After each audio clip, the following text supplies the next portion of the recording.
Abang tadi bilang polisi ya? Iya, keluarkan dulu kan langsung ini kartu tanda udah ya kan. Sekongkol kau kan. Hah? Sekongkol kalian kan. Kayak gini kelakuan kalian ya. Oh, ya ini pemain lama ini. Viral video polisi Medan diduga bersekongkol dengan maling. Ini penjelasan Kapolres Tabes. Sebuah video yang menunjukkan dugaan keterlibatan personel Polsek Sunggal, Bribtu YP, dalam aksi pencurian sepeda motor dengan modus transaksi cash on delivery, COD, viral di media sosial.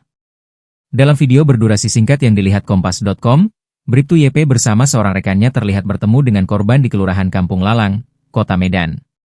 Sebelumnya, teman YP telah membuat janji dengan korban untuk melihat sepeda motor yang dijual melalui media sosial. Namun, rekan YP justru membawa kabur motor korban dengan berpura-pura ingin mengecek kondisi mesin. Tolong bang, keretaku bang, diambil bang. Polisi itu tahu situ. Ambil bang, keretaku bang, keretaku diambil sama kawannya bang.